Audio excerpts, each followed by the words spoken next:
funeral of the former Prime Minister of Bangladesh, 𝐻𝐵 𝐒𝐳𝐤𝐬. Your question in a somewhat broader format, not just Bangladesh, but neighborhood as a whole. I also took to Bangladesh, and yes, I mean, they are right now heading for their elections. We wish them well in that election, and we hope that once things settle down, as I said, the sense of neighborliness in this region will grow. My question to you, sir, is that our neighborhood is often shaped by asymmetry and volatile domestic politics.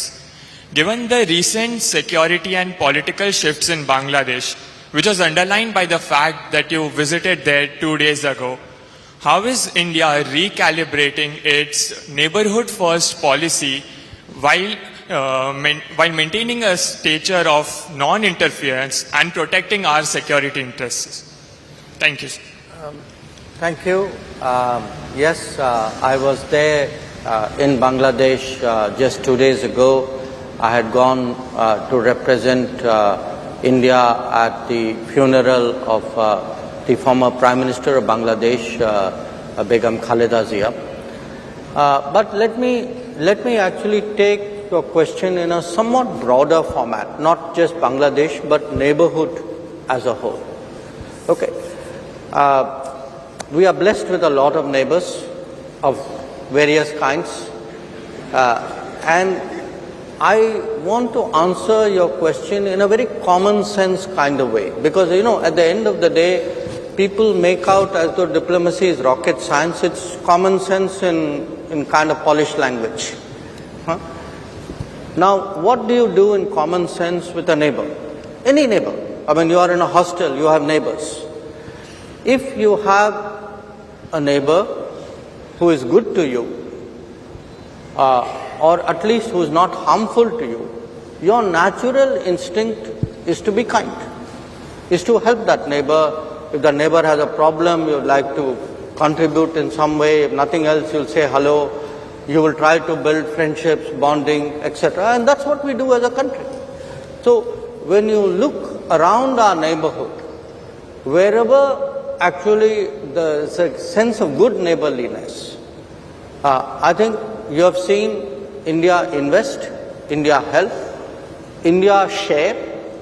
So, we were talking about the COVID.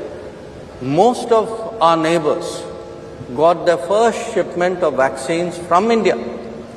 Again, when our vaccination program was still going on.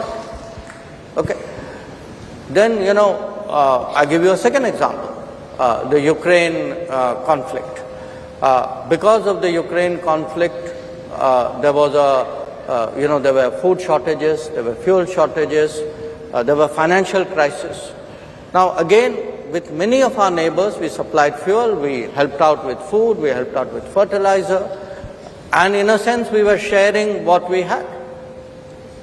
Now some neighbors went through very exceptional stresses. A very notable one was Sri Lanka. Sri Lanka actually had an acute financial crisis, and we actually stepped up with a package of $4 billion at a time when their negotiations with the IMF were still sort of moving at a very glacial pace. So that's what, in a way, good neighbors can do. I mean, just recently there was a cyclone in Sri Lanka called Ditwa. The day the cyclone happened, by that very afternoon we were there. We were there with help. Our ships were at the port, but within a day our helicopters reached there, our rescue teams were there. I went there myself with a few days later with a kind of a reconstruction, rebuilding package. And believe me, if you ask the average person, they have that sense that, look, I have a neighbor like India. I know when things get bad, I can rely on a country like this. And it doesn't have to be a crisis. You also work with neighbors by power grids, by waterways, by roads, by ports, by doing business, by helping tourism, by having people come for medical treatment. So this is the positive scenario. But you can also have bad neighbors. Unfortunately, we do. Now, when you have bad neighbors, and if you look to the one to the west, if a country decides that they will deliberately, persistently, unrepentantly continue with terrorism, we have a right to defend our people against terrorism. We will exercise that right. How we exercise that right is up to us. Nobody can tell us what we should do or not. We will do whatever we have to do to defend ourselves. It's a common sense proposition. Now, again, as I said, a lot of it is goodwill. Many years ago, we agreed to a water sharing arrangement, because the belief, the underpinning of that was, it was a gesture of goodwill, because for good neighborliness we were doing it. But if you had decades of terrorism, there is no good neighborliness. If there is no good neighborliness, you don't get the benefits of that good neighborliness. You can't say, I will, please share water with me, but I will continue terrorism with you. That's not reconcilable. So I think there is as I said, a good neighbor, bad neighbor, but an overall neighborhood policy. Most of our neighbors, I think, have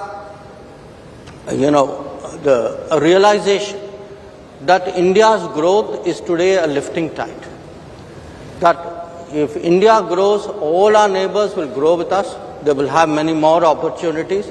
I think that, in a sense, is the message which I also took to Bangladesh. And yes, they are right now heading for their elections. We wish them well in that election. We hope that once things settle down, as I said, the sense of neighborliness in this region will grow.